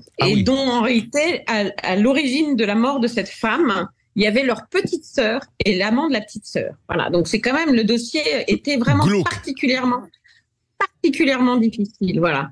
Et je sais plus sur quoi je les ai fait rire, mais c'est vrai que les collaboratrices à côté qui savaient quel était le rendez-vous, qui connaissaient le dossier, etc. Quand elles nous ont entendu rire, quand on est sorti rendez-vous, elles m'ont dit mais comment, mais t'as réussi à les faire rire? Bah oui. Mais c'est vrai que voilà, parce que de toute façon on connaît toujours quelqu'un qui rit pendant un enterrement, parce que de rire c'est comme de manger, ça détend. Mais est-ce que pour vous dites j'enterre des enfants, est-ce que pour vous je connais quelques médecins anesthésistes réanimateurs qui ont fait du SAMU et souvent c'est des bons vivants. Est-ce que pour vous c'est pas une manière d'évacuer ce que vous voyez comme ceux qui sont sur la route et qui arrivent et que les personnes sont décédées ou qui peuvent rien faire, quoi? C'est pas une manière d'évacuer? Alors c'est jamais au moment même. C'est-à-dire que en réalité on va rire d'autres choses, on rit pas forcément de ça. Je veux dire, voilà, c'est ça qui est pas faux. Mais voilà, ou a posteriori, ou on détend. Je veux dire, c'est comme, je vous dis vraiment, pour moi, c'est comme de manger. Pour moi, dans un enterrement, je n'envisage pas, je dis dans mes dernières volontés, notez-le tous, il faut qu'il y ait du rose et il faut que j'arrive en retard, sinon on croira jamais que je suis dans la boîte. Et puis, il faut qu'on mange, quoi. Je veux dire, ça détend, ça dénoue, c'est bien, et là, vous parliez de bon vivant, c'est vrai que ça va avec, exactement. Donc, c'est un rire, sourire de quelque chose, revoir de la lumière. C'est pas parce que tout est triste, que tout est sombre, qu'il n'y a pas de temps en temps un tout petit peu de lumière. Et justement, j'allais dire, plus tout est sombre, plus tout est terrible, plus il faut souffler sur une petite étincelle de vie. Merci Catherine Richard, on continue dans quelques instants Esteban. Oui, avec vous 0826 300 300 pour poser toutes vos questions et on continue cette discussion passionnante. À tout de suite sur Sud Radio. Sud Radio, Berkov dans tous ses états. Philippe Davy. Ici Sud Radio. Les Français parlent au français. Les carottes sont cuites. Les carottes sont cuites. Sud Radio, Berkov dans tous ses états. Et on a le plaisir d'avoir en notre compagnie maître Cathy Richard, auteur de ce livre Crime, délit et vie brisée, plongé au cœur de la justice et de la nature humaine, publié chez Albin Michel, un livre écrit avec Catherine Siguret. Vous parlez, comme vous défendez beaucoup de victimes, Cathy Richard, de soulager leur douleur. Peut-on vraiment y arriver ? On ne peut pas l'effacer. Il n'est pas question de mentir. De toute façon, le parcours judiciaire, c'est un parcours auquel ils sont confrontés. Donc l'idée, c'est pas de soulager leur douleur de la perte d'un être cher, par exemple, mais de les soulager dans le parcours judiciaire qu'ils vont devoir vivre de toute façon. Et là, je mens pas, je dis pas ça va pas faire mal, je dis pas après tout ira bien. Je dis simplement il faut passer par là, je vais être là pour vous, je vais être là pour vous aider, vous pourrez vous appuyer sur moi, et tout ça laissera des cicatrices, c'est certain. Mais vous serez pas forcément toujours aussi à vif que vous l'êtes aujourd'hui. Voilà.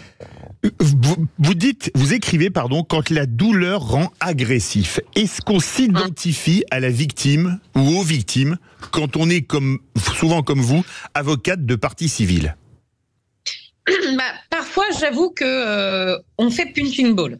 Voilà. Donc, quand les gens sont en colère après tout, parfois ça nous retombe aussi sur nous. Voilà. Il faut savoir faire le moment, il faut savoir se rendre compte que la colère des gens, elle n'est pas forcément dirigée vers moi en particulier.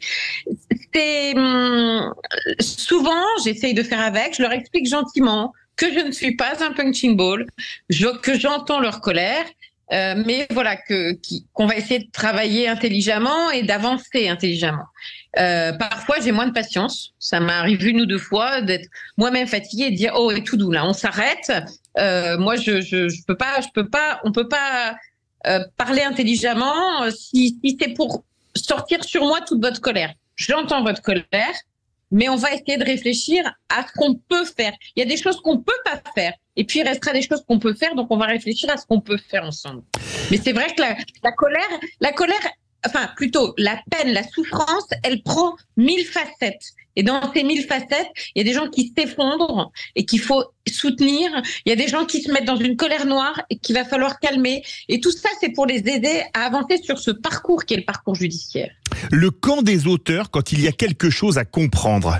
C'est le titre d'un chapitre. Est-ce qu'on comprend toujours le mobile ou le comportement d'un criminel? Et puis, pour utiliser l'antienne latine, est-ce qu'on résout souvent des enquêtes par is fecit qui prodest, à qui profite le crime? Non, enfin, à qui profite. J'aime pas à qui profite le crime parce que derrière le à qui profite le crime, il y a l'idée du profit.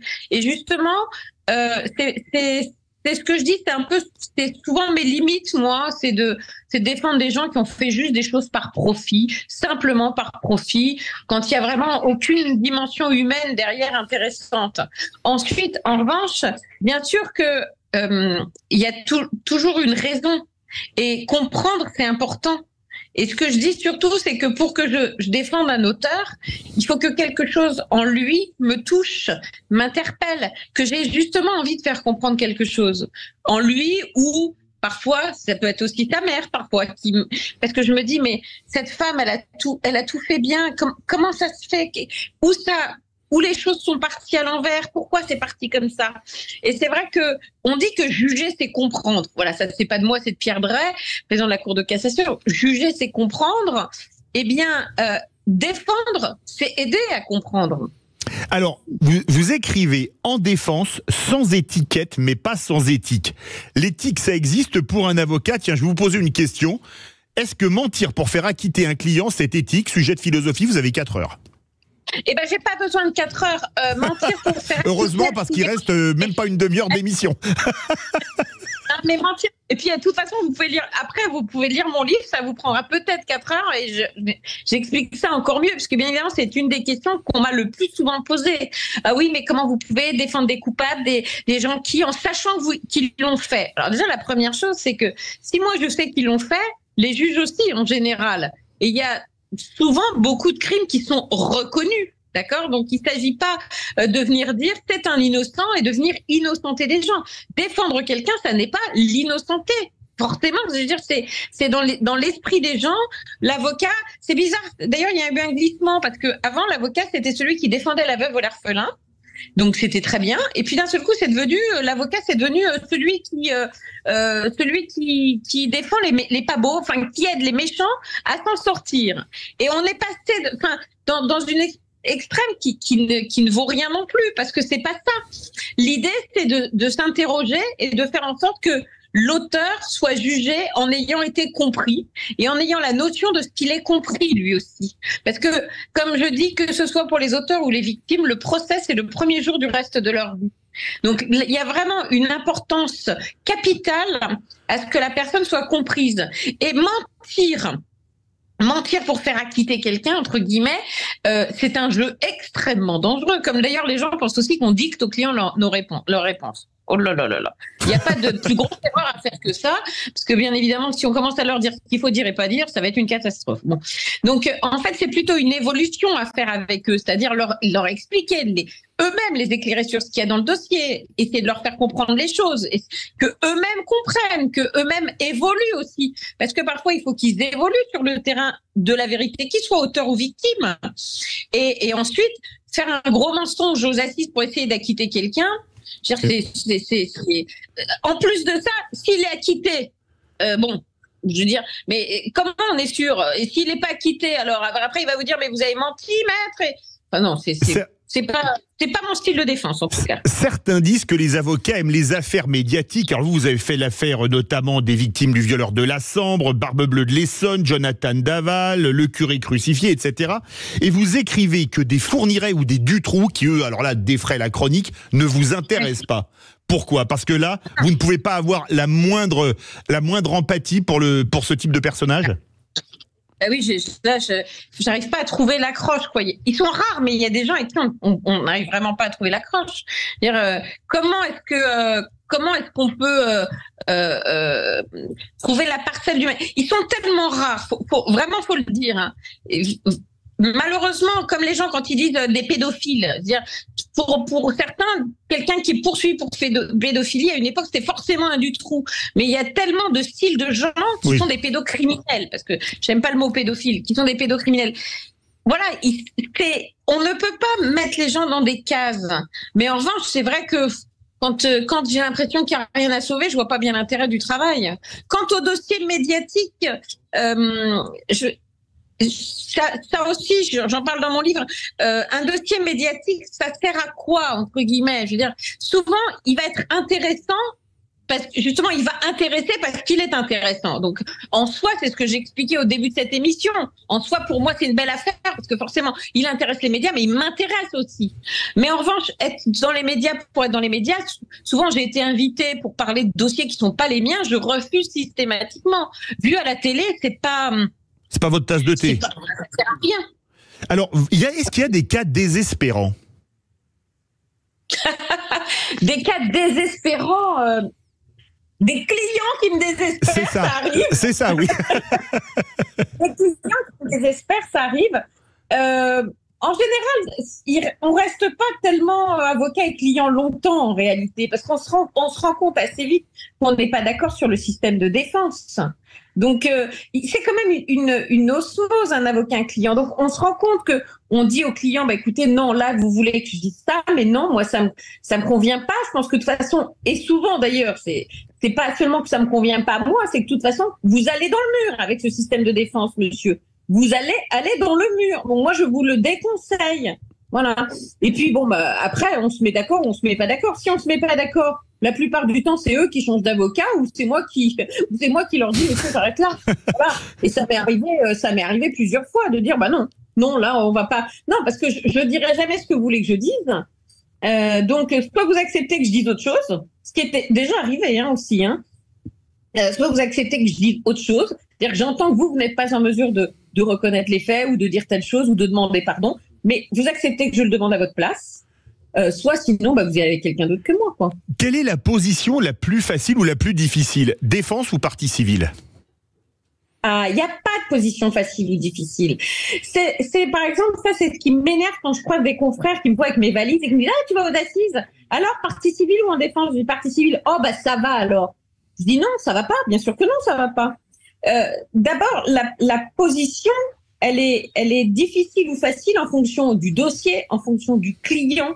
Voilà, c'est d'abord ça. C'est pas parce qu'on est en défense ou en partie civile. Les confrères qui disent ou les gens qui pensent qu'être partie civile, donc de côté des victimes, c'est facile, c'est des gens qui ne le font pas, qui ne savent pas ce que c'est. Parce que comme je le disais, pour les victimes aussi, c'est le premier jour du reste de leur vie. Pour les victimes aussi, c'est important d'avoir été entendues. Pour les victimes aussi, c'est important que les juges aient pris leurs décisions en les ayant compris, en ayant pris la mesure de ce qu'ils ont souffert, en ayant pris la mesure de qui a été tué. Voilà, tout ça, c'est d'une importance capitale. Et il y a un enjeu là-dedans. Il y a un enjeu derrière. Et cet enjeu, il est au moins aussi important que lorsque je suis aux côtés d'une personne en défense qui reconnaît des faits et pour lesquels il va falloir qu'il soit jugé en ayant le sentiment d'avoir été compris aussi dans sa démarche. Donc pour moi, c'est pas une question d'être en défense ou en partie civile qui est facile ou difficile. C'est une question de dossier, une question de client, une question d'être humain. Alors, vous avez parlé justement de ce cas qui était désespérant. On en a parlé il y a quelques minutes. Est-ce qu'il y a toujours une souffrance chez les coupables ou certains n'en ont rien à faire de ce qu'ils ont fait?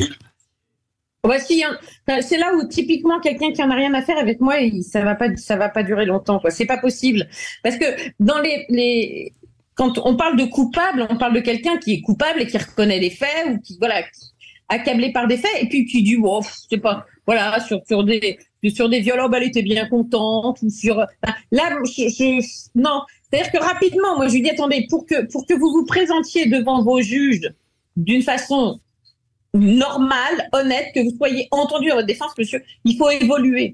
Donc, s'il évolue pas et s'il sent qu'il n'est pas capable d'évoluer dans le sens de l'empathie, dans le sens de comprendre ce qu'il a fait, c'est comme exactement, pour le coup, on va reparler d'enfant, c'est comme avec un enfant, quand il fait une bêtise, s'il vous dit, c'est bon, hein, on a envie de le punir plus, que s'il vous dit, j'ai compris, c'est grave ce que j'ai fait, etc. Donc, forcément, les juges avec les prévenus ou les accusés, c'est exactement pareil. Moins il semble avoir compris, plus on a envie de le punir. On va marquer une dernière petite pause dans cette émission. Nous sommes ensemble jusqu'à 14h avec Cathy Richard et avec vous, puisque vous aurez la parole après la pub. 0826 300 300. À tout de suite. Sud Radio, Berkov dans tous ses états. Philippe David. Ici Sud Radio. Les Français parlent au français. Je n'aime pas la blanquette de veau. Je n'aime pas la blanquette de veau. Sud Radio, Berkov dans tous ses états. 13h44 sur Sud Radio, on est toujours avec l'avocate Cathy Richard qui vient nous voir pour ce nouveau livre Crime, délit et vie brisée, plongé au cœur de la justice et de la nature humaine. Et on accueille Philippe qui nous appelle depuis Caen. Bonjour mon cher Philippe. Bonjour Philippe. Bonjour Philippe, bonjour maître Cathy Richard. Je voulais apporter juste un témoignage. Vous parliez de la classe quand vous étiez hôtesse, pour celui des avocats. Moi, j'avais ma fille à l'époque en faction au 36 quai des Orfèvres, qui a osé demander la pièce d'identité, puisque c'est obligatoire, à monsieur Yannick Dupond-Moretti, et qui s'est presque, on va dire, il a pris ça comme un peu comme une de haut, hein. Il l'a toisé, mais vous me reconnaissez pas, ceci, cela. Ça, c'est pour la petite note, hein. Oui. Par ailleurs, je pense que ne regrettez surtout pas de vous être lancé comme magistrate, parce que je déplore, comme beaucoup de Français, bien un syndicat de la magistrature politisé à gauche avec le mur des cons. Là, vous êtes dans votre élément, vous le vivez. Et continuer comme ça, fait du bon boulot. Mais là, le problème aurait été très compliqué Philippe, pour vous d'être magistrate. On va faire réagir Cathy Richard. Alors, il y a une petite coupure. Je sais pas, Cathy, il témoignait que sa fille au 36 quai des Orfèvres a été pris de très haut par un avocat devenu garde des Sceaux, Éric Dupond-Moretti. C'est pour dire ce que vous aviez vécu quand vous étiez hôtesse. Et il pose la question, vous n'avez pas fait magistrate de la politisation de la magistrature. Est-ce qu'elle est politisée ou pas? Parce qu'il parle du mur des cons, et là, on peut dire que c'est politisé. Oui, franchement, ouais. Moi, je vais vous dire une chose. Alors, j'aime pas. Enfin, je vais essayer d'être dans ma logique.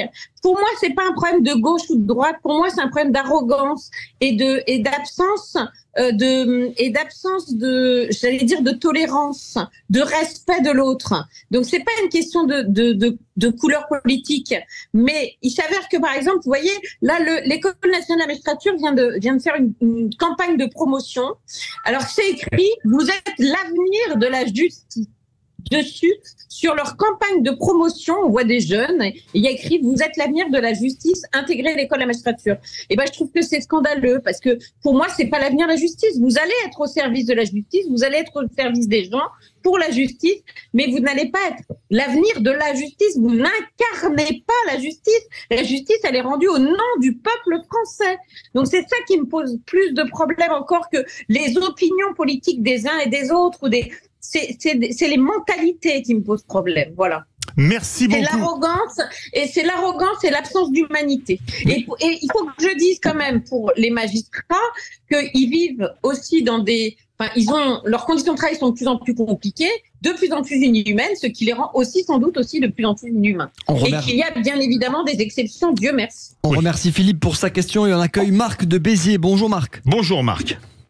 Oui, bonjour à tous.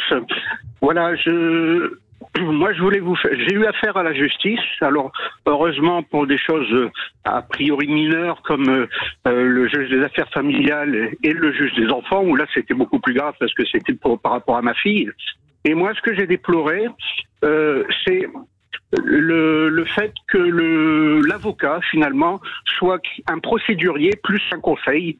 Moi, j'ai eu très peu d'écoute de la part de mon avocat, alors que bon, je pense que je posais des questions judicieuses qui allaient bien, et j'ai plus trouvé la réponse auprès, par exemple, des conseillers juridiques des départements, puisque ça, je le dis pour information à vos auditeurs, il y a des conseillers juridiques au sein qui sont salariés des départements, oui. Et auprès de qui j'ai eu beaucoup d'écoute. Et d'ailleurs, ce qui m'a toujours choqué, c'est le terme de client entre un avocat et le citoyen, parce que nous, on met beaucoup de choses en jeu dans ces moments-là, et la relation client, fournisseur, prestataire, comme vous voulez, ça m'a toujours choqué.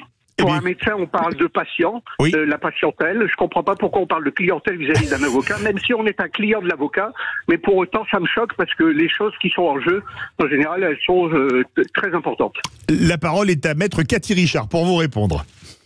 Cher monsieur, j'ai été la première choquée quand on m'a expliqué que j'étais collectrice d'impôts et que il fallait que j'envoie de la TVA. Enfin bon, bref, pour moi, j'étais aussi au service des gens.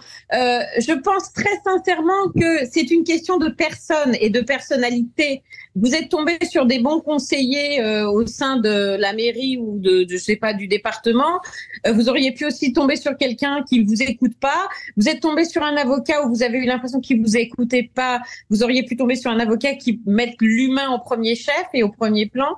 Bon, justement, c'est les deux matières. Quand je vous entends dire que c'est moins important les affaires familiales, ce sont les deux matières que je garde. Les affaires familiales et le pénal, parce que l'humain est au centre de ces deux matières.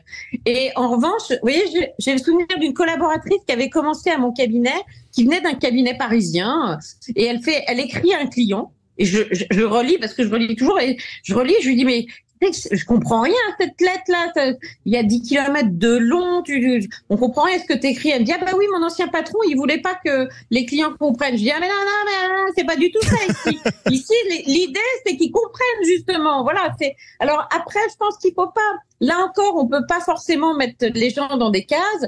Comme je le disais, il y a des avocats qui sont pas forcément une bonne publicité parce que ils sont très dans leur tour d'ivoire, comme il y a des magistrats qui sont dans leur tour d'ivoire. Pour moi, vraiment, le principal défaut, c'est l'absence de proximité et d'humanité. Quand on est proche et humain, on s'en fout. La façon dont vous vous appelez, c'est pas vraiment grave. Il y a des clients qui m'appellent Cathy. Je veux dire, il y a des clients, et parce que c'est ça, moi je vais pas dire des patients, il y a des clients qui me donnent toujours de leurs nouvelles des dizaines d'années après la fin de leur affaire. Donc pour moi, ils sont plus que mes clients, bien évidemment. Merci beaucoup, Marc de Béziers. Cathy Richard, vous avez plaidé dans des affaires très médiatiques. Vous en parlez dans votre livre, le violeur de la Sambre, Jonathan Daval, le Barbe Bleue de l'Essonne.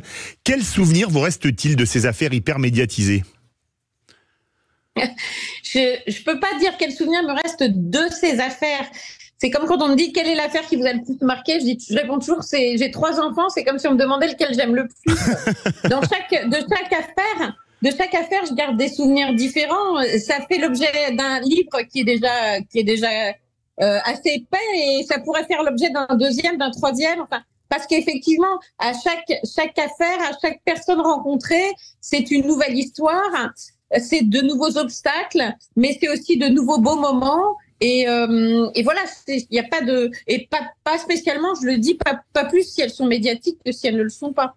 Le dernier chapitre de votre livre, je le remontre encore pour ceux qui le regardent sur YouTube ou sur Sud Radio, s'appelle Incontournable Média. Est-ce qu'il joue un rôle dans les affaires qui sont les plus médiatisées ? On pense à une affaire 40 ans après, ça fera 40 ans en octobre, qui n'a pas eu de solution. On ne connaît pas la vérité, l'affaire du petit Grégory. Alors bon, bien évidemment, alors là on est dans une affaire pour laquelle c'est l'extrême, l'affaire du petit Grégory. Après, les médias, vous savez, c'est comme n'importe quel outil. C'est-à-dire que il y a des bons côtés, des mauvais côtés. C'est-à-dire qu'il y a aussi moi, j'ai l'affaire de la disparition de Cécile Valin. Cécile, elle a disparu, elle avait 17 ans en 1997 à Saint-Jean-de-Maurienne. C'est aussi sans doute grâce aux médias que cette affaire, elle n'est pas enterrée aujourd'hui et que peut-être elle va bientôt connaître un rebondissement. Et puis, voyez là, c'est aussi utile les médias pour justement faire comprendre aussi aux gens ce qui se passe dans le milieu judiciaire. Comme je disais, la justice, elle est rendue au nom du peuple français, mais souvent on a l'impression qu'elle est enfermée dans des dans des palais de justice. C'est pour ça que je serais aussi pour, mais c'est encore un autre débat, pour qu'on puisse accéder de façon maintenant médiatique à tous les dossiers, à toutes les audiences, que la porte soit ouverte virtuellement, voilà, que la porte des salles d'audience soit ouverte virtuellement.